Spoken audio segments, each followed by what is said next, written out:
Hola, ¿qué tal? Buenas noches. Yo soy Mariana Hernández Carrillo y a nombre de Genaro Lozano te doy la bienvenida a Punto y Contrapunto. México tiene una gran deuda con las colectivas y la familia de las personas desaparecidas en México.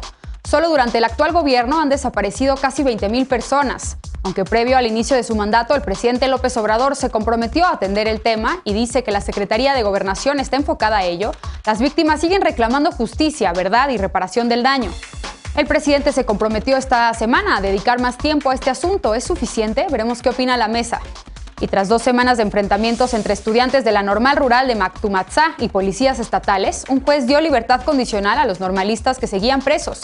¿Con eso se resuelve el conflicto o tenemos que hablar en serio de las normales rurales y los problemas de acceso a servicios educativos?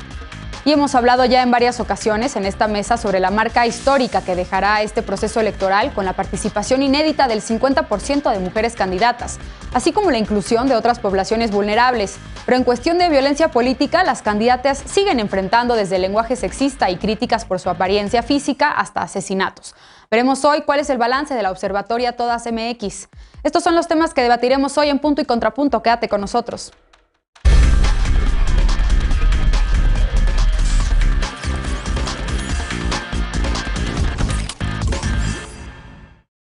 Desde septiembre de 2018, cuando familiares y víctimas de la violencia y las desapariciones en nuestro país se reunieron con el equipo del entonces presidente electo Andrés Manuel López Obrador, la demanda ha sido constante: verdad, justicia y reparación integral del daño para las víctimas y sus familias. Tras 2 años, aún esperan un sistema de justicia transicional y la localización de miles de personas desaparecidas. El presidente se comprometió esta semana a dedicar más tiempo al tema. Veamos en contexto.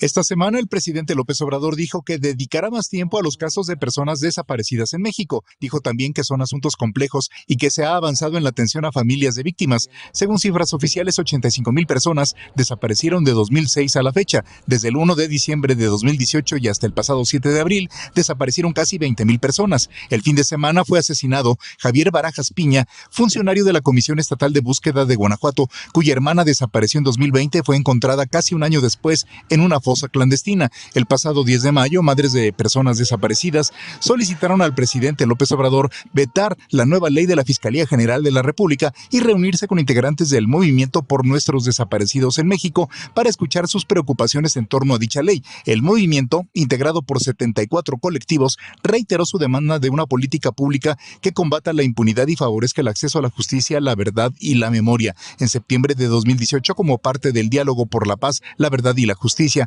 Andrés Manuel López Obrador, entonces presidente electo, pidió a las familias de personas desaparecidas preparar propuestas para integrar una política de justicia transicional y se comprometió a mantener reuniones periódicas. En abril pasado, la Subsecretaría de Derechos Humanos informó que se siguen localizando fosas clandestinas debido a un aumento en las disputas entre grupos delictivos, la intensificación de las labores de búsqueda y una mayor capacidad de respuesta. Añadió que en noviembre representantes del Comité contra las Desapariciones Forzadas de la ONU visitarán nuestro país. Punto y contrapunto.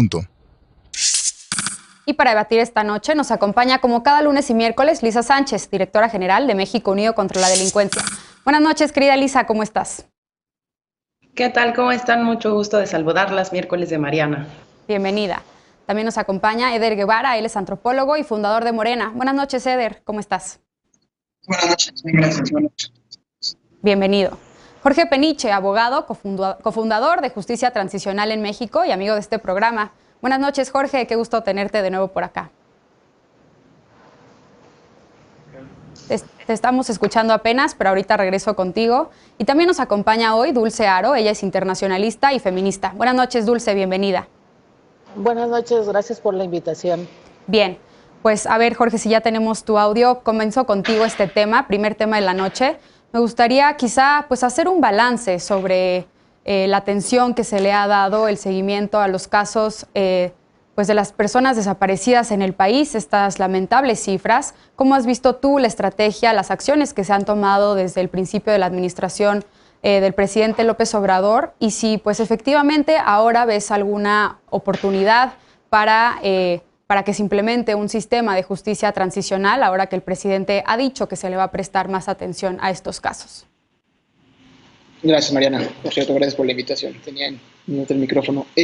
Yo veo un balance mixto hasta cierto punto y quisiera poner en contexto los datos de 85,000 personas desaparecidas, porque a veces esta cifra para el público más amplio suele palidecer cuando dicen, bueno, que son 85,000 personas en un país de 100 y cacho millones de personas. Y poniéndolo en contexto, esto es prácticamente tener más gente, es prácticamente que desaparezca toda la gente que asista al estadio de Ciudad Universitaria, es prácticamente que desaparezcan 1 de cada 10 personas en el estado de Aguascalientes. De ese tamaño es el problema y la magnitud del asunto. En segundo lugar, mi balance es mixto en el sentido de que han habido ciertos avances en torno a la integración de la Comisión Nacional de Búsqueda, el nombramiento de funcionarios competentes, cierta transparencia en la información que se presenta, pero lo que me parece que pasa un poco desapercibido es que esto no es un tema únicamente de la voluntad del presidente. Desde luego incluye, porque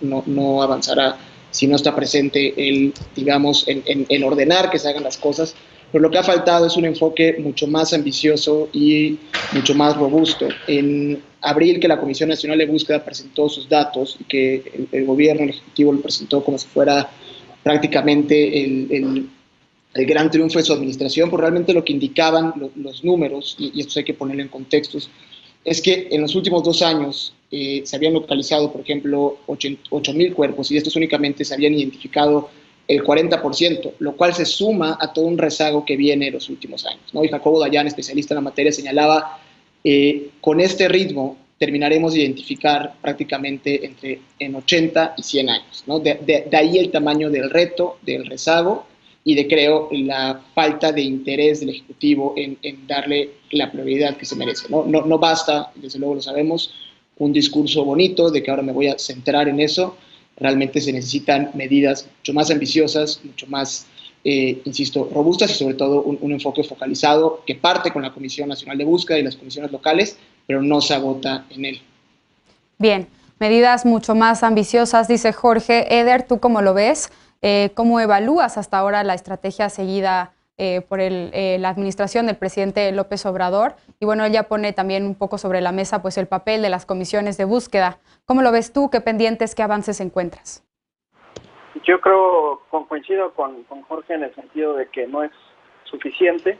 Ya hemos hablado varias veces acá, no es nada más un tema del Ejecutivo Federal, los municipios, los estados de la República, la Fiscalía Federal y también las fiscalías estatales tendrían que estar haciendo su parte. En ese sentido, la preocupación de las familias y de las personas activistas que piden que se eche abajo la reforma esta de la fiscalía, porque es un retroceso para los derechos de las familias buscadoras y de las víctimas. Me parece también que en este matiz, lo que llama Jorge un balance mixto, es que las dos partes están diciendo mucha verdad. Por un lado, las familias, por supuesto, que están exigiendo más celeridad, mejores políticas públicas, más presupuesto, porque son sus familias y todo el mundo tenemos que suscribir esa demanda. Y por otro lado, el presidente López Obrador señala y visibiliza lo que está haciendo el gobierno federal, que por fin hay un gobierno haciendo algo. Toda la Secretaría de Gobernación ahora está enfocada en eso. Sin embargo, insisto, no es suficiente. El ejemplo de las personas desaparecidas en Argentina, en la dictadura de Videla, me parece muy claro para ver la dimensión del problema en el que estamos cuando hablamos de personas desaparecidas. Es la fecha que todavía, aunque siguen buscando, aunque las abuelas de la Plaza de Mayo siguen movilizándose, aunque hay la voluntad política del gobierno de Argentina, lo hubo con Cristina Fernández, lo hubo con Néstor Kirchner y hoy lo hay con Alberto Fernández, aún no se localiza a todas las personas desaparecidas. ¿Por qué? Sí. Porque cuando sucedieron los casos, no se hicieron las investigaciones de manera puntual y entonces eso complica mucho el reconocimiento de los cuerpos, ubicar las zonas en donde están, se complican mucho todos estos casos y esta es una situación a la que nos enfrentaremos en el mediano y largo plazo en México. Lisa, ¿tú cómo lo ves? ¿Qué balance harías tú? Y pues, ¿qué decir a casi 3 años ya del compromiso hecho por el entonces presidente electo López Obrador de este sistema pues de justicia transicional que incluyera efectivamente pues medidas de verdad, justicia y reparación del daño para las víctimas? Hemos hablado mucho en esta mesa, Mariana, sobre el tema. Me parece que el balance lo han hecho bien los dos colegas anteriores, en el sentido en el que por una parte se dimensiona el problema y por el otro se complejiza justamente las responsabilidades de las autoridades que tendrían que estar participando de este modelo. Creo que, bueno, no de este modelo, de las investigaciones y de la estrategia de búsqueda y localización de personas desaparecidas. En varias ocasiones en esta mesa hemos señalado que los retos son muy importantes, son de voluntad política por una parte y de cumplimiento de los compromisos que efectivamente se trabajó con las familias de las y los desaparecidos durante el periodo de transición, y después la Secretaría de Gobernación desapareció. Y quien quedó únicamente al frente y dando la cara por las víctimas, yendo jornada tras jornada a buscar a los desaparecidos en las fosas clandestinas y a ubicar esas fosas clandestinas, pues fue una mujer que tiene muchísima voluntad, ella sí, para poder acompañar estos procesos, que es la titular de la Comisión Nacional de Búsqueda, que es Carla Quintana, a quien hay que reconocerle no solo ese trabajo, sino también el valor, por ejemplo, de estar en este momento promoviendo acciones con la Comisión Nacional de Derechos Humanos, justamente para impugnar esa ley de fiscalía, que lo que hace es malinterpretar la autonomía de la Fiscalía General de la República, para que ésta se pueda lavar las manos y decir, aunque me toca investigar los delitos de desaparición y desaparición forzada, sobre todo desaparición forzada, no me toca buscar directamente a las personas, porque eso ya quedó en otras leyes y eso quedó como mandato de otros organismos, incluida la Comisión Nacional de Búsqueda. Por lo tanto, rásquense con sus uñas. Hemos dicho también muy rápidamente que teníamos un problema de información y de datos, ¿no? Las bases de datos de personas desaparecidas o no localizadas no se hablaban con las bases de datos de personas fallecidas no identificadas. Y hemos hablado también del rol de la sociedad civil, que ha jugado un papel importantísimo, por ejemplo, en el mapeo y la elaboración de modelos de predicción de ubicación de fosas clandestinas, que han permitido que los colectivos de madres y padres y familiares de desaparecidas y desaparecidos puedan ubicar geográficamente los posibles lugares en donde una fosa podría encontrarse, y empezar así la búsqueda de restos que permitieran en algún momento la identificación de personas desaparecidas. Y cierro diciendo, los retos no son solo de esta promesa fallida de generar justicia transicional que no se cumplió en estos 3 años de gobierno, también son retos muy importantes que va a tener que resolver la Suprema Corte de Justicia, como el hecho, por ejemplo, de decirnos si la Ley Nacional de Detenciones está bien como quedó o tiene que cambiarse, porque una de las cosas que aprobaron cuando aprobaron la famosa Guardia Nacional fue que las autoridades solo tienen que guardar el registro de las detenciones hechas por las fuerzas federales y locales durante 5 días, lo que dificulta todavía más que en el caso de desaparición se puedan investigar los casos, porque por lo general, sobre todo en desaparición forzada, lo que sucede es primero una detención por parte de una autoridad y después la desaparición. Dulce, ¿tú cómo lo ves con todo lo que ya pone sobre la mesa Lisa? Efectivamente, un rechazo por parte tanto de los colectivos, de las familias de personas desaparecidas, también como por parte de algunas comisiones de búsqueda a esta nueva ley de la Fiscalía General de la República. ¿Qué otros retos encuentras y qué medidas se deberían de tomar pues, para hacerles frente? Pues después de escuchar a mis compañeros, creo que es un tema muy difícil de abordar, porque creo que el tamaño del drama es el tamaño del problema al que se enfrenta este gobierno en materia de desapariciones. Creo que todos, como dijo Lisa, todos han tenido unos argumentos muy claros y que no se pueden negar. Las cifras son espeluznantes también, como dijo Jorge, son vidas, ¿no? Y detrás de esas vidas o detrás de cada desaparecido, pues hay una familia que no ha podido tener ese duelo. Dicho esto, creo que este gobierno se ha enfocado en, para empezar, aceptar el problema, ¿no? Tomar la desaparición forzada como una política de Estado sistemática, generalizada y transaccional, cosa que no sucedía antes. Sigue siendo un lastre, sí, pero tampoco veo ese desprecio al que dicen, ¿no? Lo que sí veo es que Andrés Manuel no simula en este tema, y lo que él hace es delegar a su gabinete, que es lo correcto, lo que se debe de hacer. debe de hacer uso de todo su gabinete y de todos los órganos institucionales de gobierno para darle solución a ese problema. En cuanto a las desapariciones, pues el subsecretario de Derechos Humanos tiene a su mano toda la maquinaria de Gabinete de Seguridad, del Ejército, de la Guardia Nacional, de la Marina y de la misma Secretaría de Gobernación, los cuales incluso se someten al escrutinio de instituciones o de órganos internacionales, como lo son Naciones Unidas, que viene en noviembre. Entonces yo creo que no existe tal desprecio, ¿no? Sí existen muchos retos por delante, no es un problema fácil, hay pendientes, pero confío en que se va a avanzar. Como comenta Eder, pues no será algo de 3 años, es imposible, pero sí se pueden hacer avances y esperamos verlos. Los que votamos por este gobierno confiamos en que así sea. Lisa, tenemos tiempo todavía, 1 minuto, ¿querías hacer un contrapunto? No, simple y sencillamente es esta cosa del no creo que esté simulando, cuando en realidad toda la evidencia lo que te dice es que lo que no está haciendo es actuar. Pues es de verdad tener un compromiso y un voluntarismo con la causa que a mí me asombra, pues, pero no hay realmente acciones concretas fuera, insisto, de este nicho muy chiquito, al que además no tiene personal suficiente, no se ha avanzado con los compromisos del mecanismo de identificación forense. Realmente se le quitó a estas víctimas la capacidad de invitar peritos internacionales para avanzar sus casos, cuando hay realmente también un desprecio por acelerar los casos en las fiscalías estatales.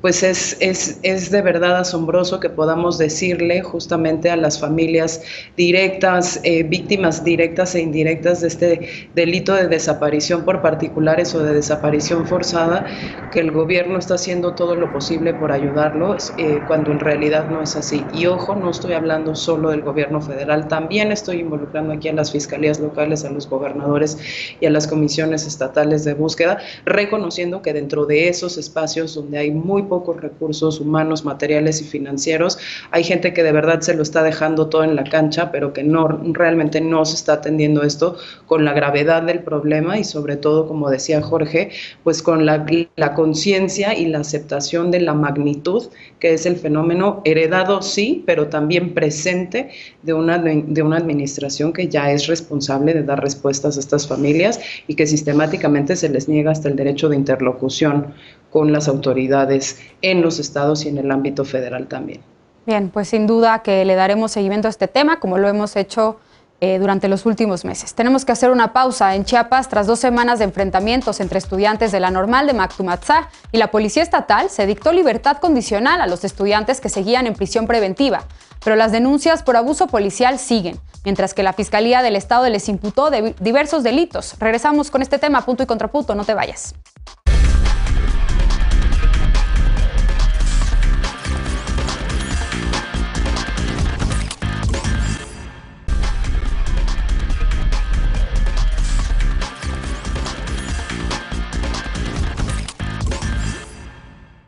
Regresamos a Punto y Contrapunto. Después de 2 semanas de enfrentamientos, hoy 17 estudiantes que seguían presos recibieron la libertad condicional. Los estudiantes pidieron que cesen los hostigamientos por parte del gobierno de Chiapas y señalaron que la liberación es producto de su lucha. Veamos en contexto. Este miércoles un juez ordenó la libertad condicional a 17 estudiantes de la Normal de Mactumaxá que seguían presos. Hasta ayer la Policía Estatal y los estudiantes siguieron protagonizando enfrentamientos en demanda de la libertad de sus compañeros y de que el examen de ingreso a nuevos estudiantes sea presencial y por escrito. El pasado 18 de mayo fueron detenidas 95 personas que tomaron una caseta de cobro en protesta por la decisión de realizar el examen de admisión en línea y de manera remota. Fueron acusados de motín, pandillerismo, robo con violencia, atentado atentados contra la paz y la integridad corporal y patrimonial de la colectividad. La Fiscalía del Estado informó que además les aseguraron 2 vehículos con artefactos explosivos y 4 autobuses que estaban retenidos de manera ilegal. La oficina en México del Alto Comisionado de la ONU pidió el 23 de mayo investigar los hechos y garantizar el debido proceso a todas las personas detenidas. Después, un juez determinó que las 74 estudiantes mujeres lleven su proceso en libertad condicional y la Secretaría de Educación Estatal informó que el examen será presencial y en equipos de cómputo que ellos ofrecerán, pero los estudiantes rechazaron la medida. Según denuncias recabadas por organizaciones como el Centro de Derechos Humanos de la Montaña Tlachinolá, la policía incurrió en detenciones arbitrarias, violencia sexual, abuso del poder y uso excesivo de la fuerza. El mismo centro informó este lunes que más de 600 policías lanzaron gas lacrimógeno y balas de goma a una centena de estudiantes que protestaban con piedras y palos. Horas antes, la prensa local reportó que más de 100 jóvenes ocasionaron un incendio en las oficinas del INE. Punto y contrapunto. Segundo tema de la noche, comienzo contigo, Eder. ¿Cómo estás viendo estos enfrentamientos entre los estudiantes de las normalistas en Chiapas y pues la policía de esa entidad? Protestas que iniciaron, como ya decía la nota, pues por entre las demandas estaba pues que el examen para nuevo ingreso se hiciera de manera presencial y no virtualmente, pues ante la falta que muchos denuncian, la falta de acceso a Internet. Pero estas protestas, pues hemos visto cómo han escalado a lo largo de las últimas 2 semanas y la represión que se denuncia por parte de estos estudiantes respecto de las autoridades. ¿Cómo lo estás viendo tú? Yo creo que son absolutamente legítimas las demandas de las normalistas, las y los normalistas.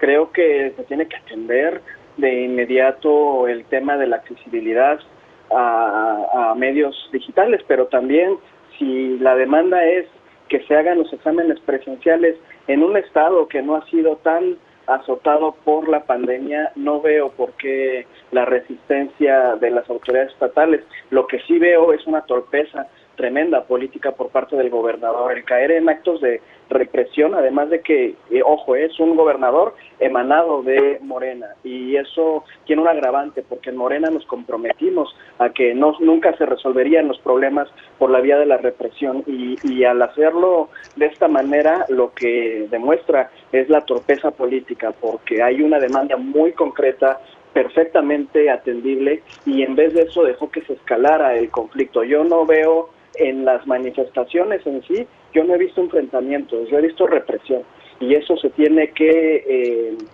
sancionar, se tiene que castigar y reprobar por parte de toda la opinión pública. Me parece que eso da pauta para que haya otro tipo de acciones de otros grupos, porque como demuestran que el incendio a las oficinas del INE fue efectivamente por estudiantes normalistas. Pudo haber sido cualquier otra persona que busque desestabilizar el proceso electoral del próximo domingo y que, amparados en este conflicto que, insisto, se agudizó por la torpeza política del gobierno estatal y de la Fiscalía Estatal, pues entonces van y generan este tipo de conflictos, ¿no? Como el incendiar las oficinas del Instituto Electoral. Es absolutamente reprobable y tenemos que decirlo con mucha claridad. Eso no cabe en un gobierno de Morena y menos ahora, y hay que insistir más, porque después del domingo vamos a tener al menos 15 gobiernos estatales de Morena y muchos municipios en todo el país, y por lo tanto tenemos que poner énfasis. La represión tiene que quedar en el pasado. No es una forma de resolver ningún problema, y menos una demanda tan legítima como la del estudiantado normalista. Bien, Dulce, efectivamente, Eder ya pone sobre la mesa pues precisamente que el gobernador es morenista y la represión, como plantea él, debería quedar en el pasado. ¿Cómo evalúas tú la respuesta que ha tenido ante estos enfrentamientos? Y pues que la movilización de estudiantes normalistas no solamente se ha dado en Chiapas, hemos visto también esta semana también en Puebla y en Guerrero. ¿Cómo lo ves? Pues yo suscribo lo que dijo Eder. Creo que nosotros como simpatizantes o militantes de Morena tenemos la obligación de exigir a nuestros gobernantes, a todos los que ocupen un cargo público, que ejerzan el poder como se debe hacer, ¿no? pues alineado a derechos humanos para empezar. Creo que Rutilio Escandón da muestra de que no conoce el estado que está gobernando, ¿no? Parece que no sabe que Chiapas es el último lugar nacional en hogares sin internet, por ejemplo. Entonces, el mismo Andrés Manuel ha dicho que fue un error haber impuesto el examen en línea, y creo que este caso debe de... O sea, se trata de una cadena de errores, como dice Eder, que fueron escalando hasta que explotó, y sobre todo en temporada electoral pues se vuelve aún más complicado, ¿no? Porque involucran más elementos. Pues los estudiantes, como dijo Eder también, están en su legítimo derecho de protesta, porque pues por lo general los estudiantes de los normales rurales son gente de bajos recursos, sin acceso a las tecnologías, ¿no?, más avanzadas, que hacen que la desigualdad crezca, que se haga la brecha más grande. Entonces el gobierno estatal tiene la obligación de garantizar que esas brechas digitales, esas brechas de acceso a la educación, cualquier brecha de desigualdad sea subsanada. Entonces creo que eso es lo que toca hacer desde el gobierno estatal, reparar el daño y sobre todo pues garantizar el debido proceso, ¿no? También aquí entra pues los escasos protocolos, o que sí hay protocolos pero que las policías municipales no los llevan a cabo, y entonces hay muchos abusos de poder. Y también se vio pues el caso de las compañeras que denunciaron abuso sexual durante su detención, y pues eso no, como dijo Eder, no tiene cabida en un gobierno de la Cuarta Transformación. Sí. Jorge, ¿qué opinión te merecen estos enfrentamientos, la respuesta de las autoridades y qué escenario esperar como resolución de este conflicto? ¿Qué más hay detrás de estos enfrentamientos? Yo quisiera problematizar un poco más la discusión, porque me parece que las y los 4 panelistas seguramente vamos a coincidir y condenar lo que ha sucedido, y hacer un llamado enérgico, y probablemente los que militen o sean de Morena, pues recurran al tradicional recurso de esto no tiene cabida en la Cuarta Transformación, etcétera. Pero a mí me parece que después de 3 años ese argumento, dado la sistematicidad con lo que no tiene cabida o aparentemente tiene cabida en la clase política, sigue sucediendo. Me parece que ya está más que agotado, ¿no? A mí me llaman la atención 2 puntos centrales. El primero era, al escuchar al presidente hablar de ese tema, ustedes saben cómo funciona la mañanera como ejercicio de propaganda, pues al final del día el señor tiene el valor para hablar de que esto podía también ser un tema de persecución, para desviar la atención. Entonces, a mí, perdón, pero me venía a la mente de verdad que qué habilidad para hacer todo sobre su persona. Insisto, cuando es un gobierno emanado de la Cuarta Transformación, me parece, independientemente del color y la extracción que sea, la exacerbación en cómo se reprime la protesta social en este país es lo que debe ocuparnos. En segundo lugar, y creo que ya lo mencionaba Dulce de forma muy atinada, la demanda es legítima en el sentido de que Chiapas ocupa el último lugar en acceso a Internet, tanto en los hogares y en telefonía celular. Entonces es imposible que se pueda realizar este examen de forma en línea. Y al final del día, lo que me parece más importante es justamente qué discusión estamos teniendo sobre tema de acceso a derechos, tanto en materia de la brecha digital como en acceso a oportunidades laborales, ¿no? Por ahí utilizaban, y hay un reporte muy bueno de pie de página sobre esto, cómo se utilizaba el argumento de que las becas Benito Juárez subsanaban esta falta de oportunidades en Chiapas. Y bueno, insisto, me parece pues lamentable cómo se aproxima el titular del Ejecutivo a esta problemática. Pero en tercer punto, lo que más me llamaba la atención es qué organizaciones y centros han salido a hablar del verdadero problema, que son los abusos judiciales, incluso temas de violencia sexual. El Centro de Derechos Humanos de la Montaña, Tlachinoyan, y la Oficina del Alto Comisionado para los Derechos Humanos en México. 2 instituciones que reciben financiamiento internacional y que han sido ampliamente vituperadas, digamos, no específicamente, pero sí en cuanto al origen de su funcionamiento, por formar parte de sociedad civil, Tlachinoyan, y al final del día por provenir del internacional, la ONU-DH. Entonces, al final del día, estos son los centros o las organizaciones que están poniendo la discusión donde debe ser. Sí. Entonces, repito, al final del día me parece un contrasentido, o un sinsentido, mejor dicho, el que estemos discutiendo básicamente lo que opina el presidente sobre si es un tema de estar de acuerdo o no, o si hay persecución, cuando realmente es evidente el grado de violaciones a derechos humanos que existió en este caso. Lisa, finalmente, creo que Jorge precisamente aborda diferentes temas que incluyen o atañen a estos enfrentamientos. Desde luego, la respuesta de las autoridades, si ha habido o no represión, su actuación, si hubo violaciones o no de derechos humanos, si se siguió o no el debido proceso, pero también, pues, qué otros temas tendríamos que estar discutiendo, como él ya pone sobre la mesa, sobre el acceso a la educación, los derechos que tienen estas estudiantes de escuelas normales rurales en el país.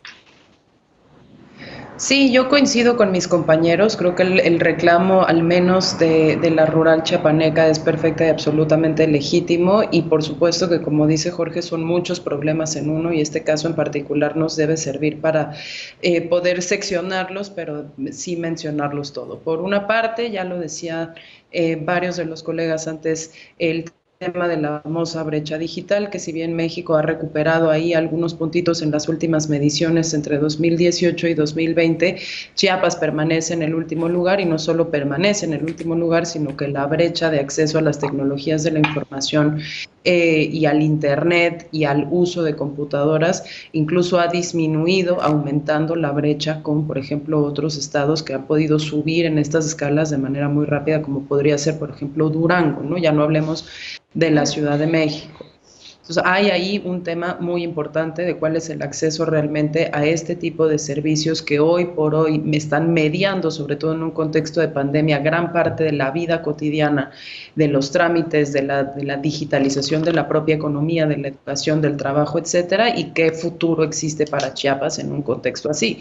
La segunda parte tiene que ver con, tenemos 101 años con las escuelas normales rurales en México, y creo que sí es una discusión sumamente olvidada, no solo en términos de lo que le han aportado justamente a las comunidades más pobres, más alejadas, que no tienen infraestructura educativa tradicional, sino lo que han hecho también por la formación de profesores y también cuál ha sido la historia de sus propias militancias en los movimientos sociales de las comunidades y los estados en los que están asentados.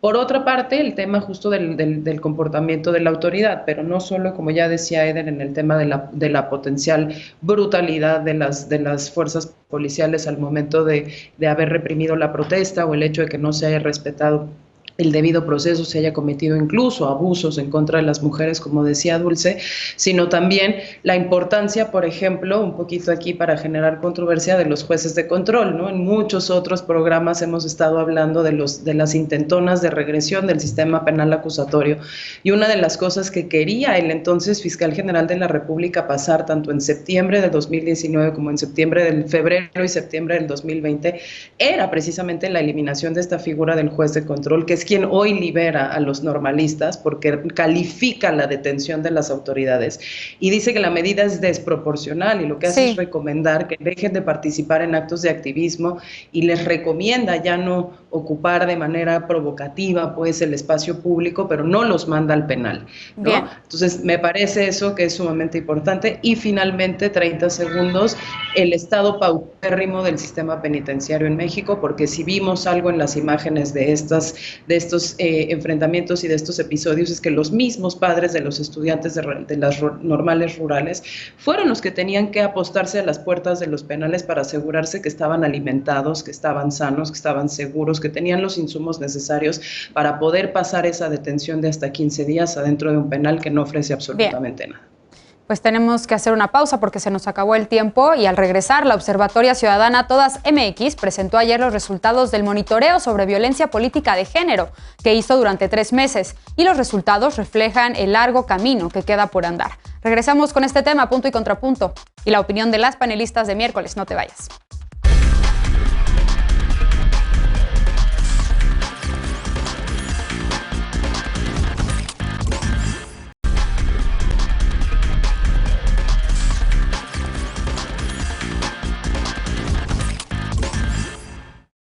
Regresamos a Punto y Contrapunto. Históricamente, las candidatas han enfrentado discriminación y prejuicios, por ejemplo, que no saben gobernar o tomar decisiones complicadas. La Observatoria Ciudadana Todas MX, integrada por 154 organizaciones, inició en marzo un monitoreo para evaluar sus políticas paritarias, Por ejemplo, agendas de género, comunicaciones, violencia política y antecedentes de violencia de género. Ayer presentaron los resultados. Si bien esta es la elección más paritaria de la historia, también es la más violenta. 21 de las 35 personas candidatas asesinadas en campaña fueron mujeres. La observatoria documentó además 105 casos de denuncias de personas que no cumplieron con la 3 de 3 contra la violencia, iniciativa creada para evitar que quienes deben pensión alimenticia o tienen antecedentes de agresión sexual o violencia contra las mujeres en el ámbito público o privado pudieran postularse. 30 de los casos comprobados son de aspirantes de Morena, 11 del PAN y 7 de Movimiento Ciudadano. Del total, solo a 3 les fue retirada la candidatura. También predominó el lenguaje excluyente en las comunicaciones, se ofendió e insultó a las candidatas, se habló de su apariencia física, se les invisibilizó o bien se utilizó lenguaje sexista. La entidad donde más se utilizó el lenguaje excluyente y sexista fue Puebla, seguida de Yucatán, Veracruz y Michoacán y la Ciudad de México. Las principales herramientas de violencia política fueron agresiones tanto por parte de los candidatos como a través de los medios de comunicación, seguidas de discriminación por origen étnico, así como amenazas y violencia física. Esto ocasionó que muchas candidatas incluso decidieran dejar la contienda. Los partidos políticos, por su parte, no socializaron su agenda de género y sus propuestas son vagas y sin acciones afirmativas consistentes. Último tema de la noche, comienzo contigo ahora, Lisa. Pues hoy concluyen las campañas, mañana inicia ya la veda y pues bueno, sin duda, como ya lo decía yo hace unos momentos, pues fueron marcadas por unas campañas marcadas por la violencia ejercida contra las candidatas por su condición de género, agresiones, amenazas, incluso que hicieron que algunas se bajaran de la contienda y pues bueno, también qué decir de los lamentables asesinatos. Mucho que decir de este informe, pero ¿qué destacarías tú? ¿Por dónde empezar? Pues justo, yo destacaría primero lo bien elaborada que estuvo la nota porque es un muy buen resumen de los principales hallazgos de estos reportes, ¿no? No solo es el hecho de que las mujeres hayan enfrentado violencia al igual que los candidatos hombres, sino que incluso en la expresión más letal que fue el asesinato de personas candidatas, pues las mujeres concentraron un mayor número de casos que los hombres, pese a que justamente pues estamos hablando de la elección más paritaria, pero al final del día, digamos, el número de candidatos hombres y mujeres no es muy dispar como para que esta disparidad se expresara igual en el asesinato de personas candidatas, ¿no? O sea, asesinaron a más mujeres que pueden asesinar a más mujeres. Lo segundo es que, a pesar de que la violencia letal es la más condenable y la que más nos debe alarmar, pues muchísimas mujeres candidatas a puestos de alcaldías, de gubernaturas, de diputaciones federales, de diputaciones locales, denunciaron que había habido durante todo el proceso mucha violencia política, tanto psicológica como emocional, como simbólica, como descalificaciones a priori por su condición de género, por su condición de mujeres, en donde los calificativos pues más frecuentes eran que las mujeres o estas personas, mujeres candidatas, estaban locas o que eran lesbianas o que por ser mujeres no tenían las calificaciones o las credenciales para aspirar a ese voto, les dijeron inexpertas, las amenazaron, se metieron con sus familias. Y aunque hubo, y esto también habrá que reconocerlo, revisión de muchos casos en todos los partidos, pues desafortunadamente el proceso electoral es tan grande que la autoridad electoral no alcanzó a bajar o no quiso bajar a todas las personas que tendría que haber bajado, y muchos de los perpetradores de esta violencia política en contra de sus contrincantes o incluso de sus compañeras de partido, ¿no? Lograron las candidaturas, se quedaron con las candidaturas y seguramente pues algunos de ellos llegarán a los puestos de elección popular a los que querían o por los que estaban contendiendo. Entonces va a ser muy importante vigilar su desempeño en ese momento. Y una segunda cosa rapidísimo, nada más que queríamos resaltar, el lunes justamente decía yo en esta mesa que la organización Nosotros había lanzado un cuestionario a candidatos y candidatas a diputaciones federales para conocer más sus perfiles, qué pensaban del puesto que iban a desempeñar, etcétera. Hoy se presentaron los resultados y es sumamente interesante que en el discurso, justo farolitos de la calle, las mujeres fueron el grupo prioritario que todos los partidos y la gran mayoría de los candidatos ellos identificaron como prioritario. Y sin embargo, cuando uno analiza las propuestas de agenda legislativa de todos estos candidatos y candidatas, hay una desconexión absoluta. Y, por ejemplo, llamó muchísimo la atención en este informe que, siendo la despenalización federal del aborto una necesidad importantísima para poder ecualizar las oportunidades entre hombres y mujeres, prácticamente ningún candidato, ninguna candidata de ningún partido se comprometió a defenderlo, pese a que dicen estar muy preocupados por la violencia contra las mujeres y que las mujeres son el principal objetivo de las políticas que impulsaban. Dulce, efectivamente, como ya comenta Lisa, pues sí fue una contienda inequitativa y que también remarcó las asimetrías que las mujeres enfrentan a la hora de participar en la política.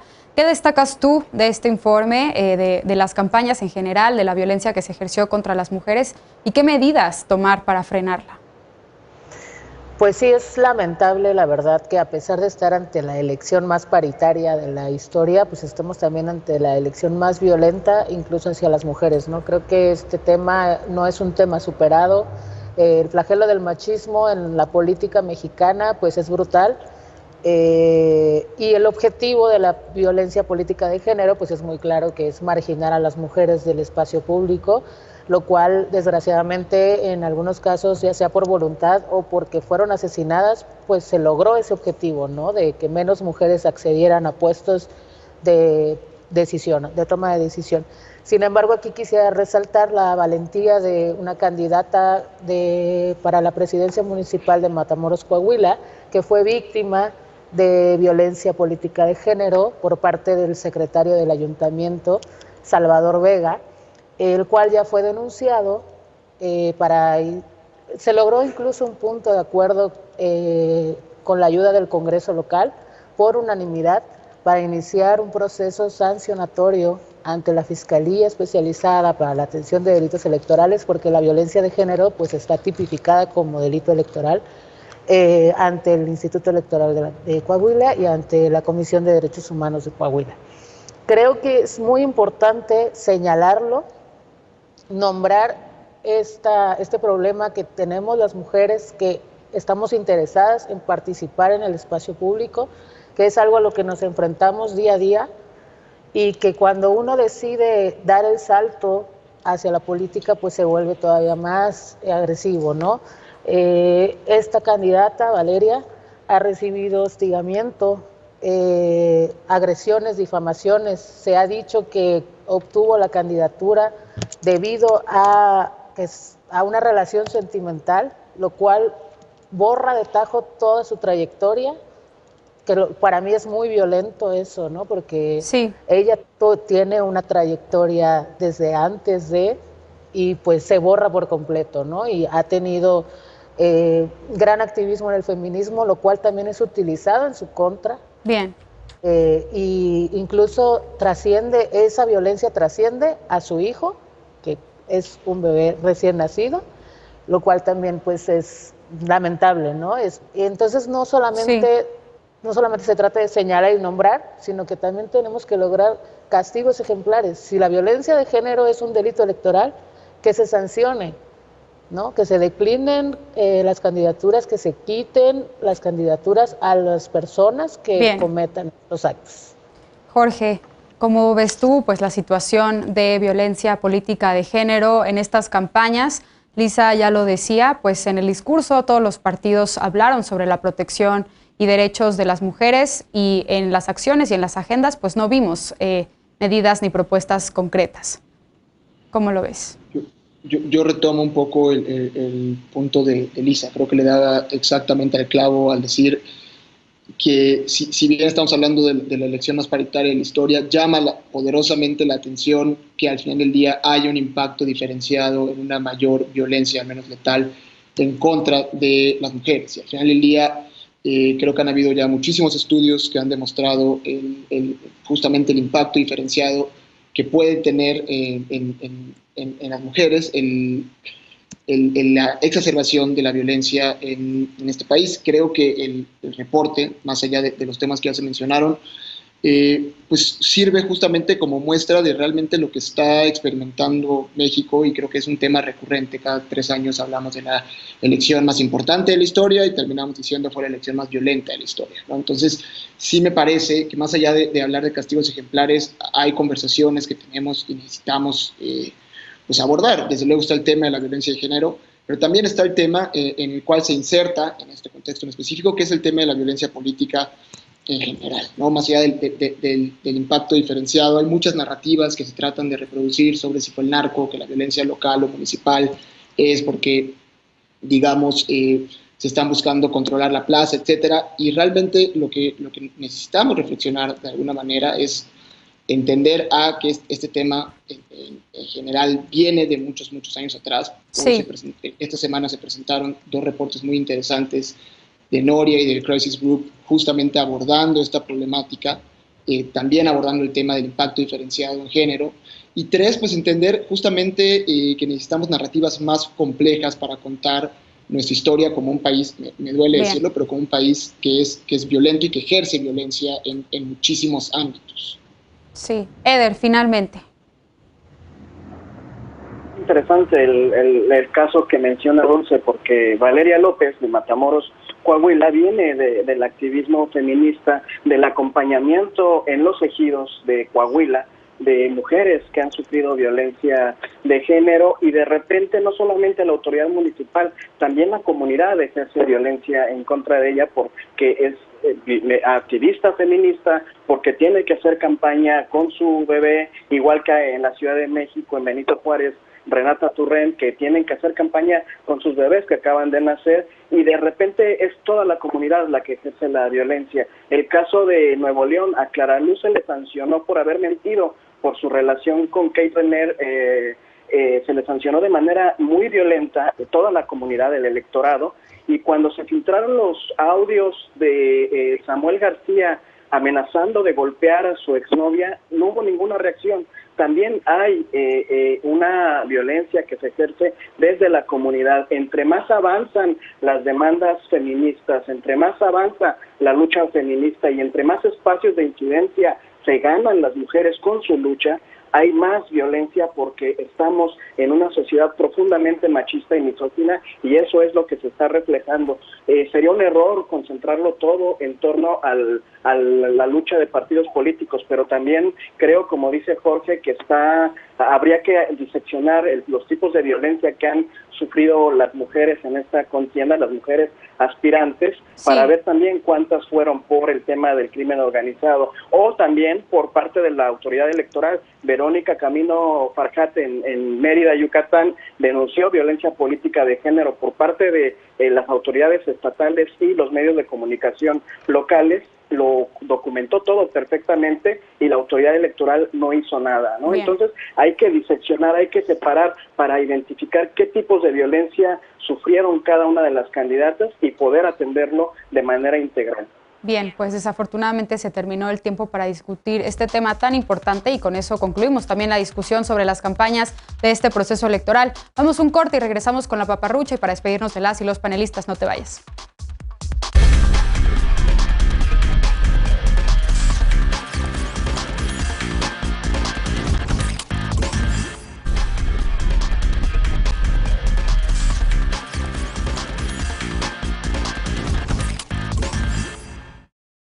Regresamos con la paparrucha de esta noche.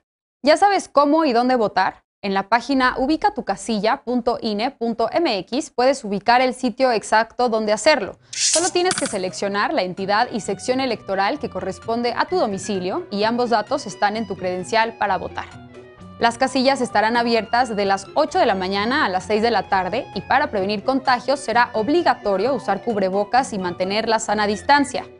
Como parte de la política cero contacto del INE, cuando llegues a la casilla, las y los funcionarios te darán gel desinfectante y te pedirán que retires el cubrebocas sin hablar para identificarte. Deberás mostrar tu credencial para votar y dejarla sobre la mesa. Solamente tú la tocarás. Recuerda que puedes llevar tu propia pluma o marcador para marcar la boleta. No caigas en la paparrucha que asegura que el INE dará plumas con tinta que se puede borrar. Luego de depositar las boletas en las urnas, te aplicarán un líquido indeleble en el pulgar, como ha sucedido en cada jornada electoral desde hace años. Por cierto, el INE ya aclaró que el líquido indeleble no transmite el virus de la COVID-19, así que no hay razones para preocuparse. Eso sí, las autoridades electorales han pedido que la gente acuda a votar sin acompañantes. Aprovecha estos días para informarte sobre las y los candidatos de tu distrito, reflexiona tu voto y recuerda que es libre y secreto. Esto fue todo a nombre de Genaro Lozano. Muchas gracias por habernos acompañado. Gracias también a las y los panelistas. Los abrazamos desde la sana distancia. Gracias, Lisa. Gracias, Eder. Gracias, Dulce. Y gracias, Jorge. Ahí están. Les mandamos un abrazo. Yo soy Mariana Hernández Carrillo y esto fue Punto y Contrapunto. Descansa. Muy buenas noches.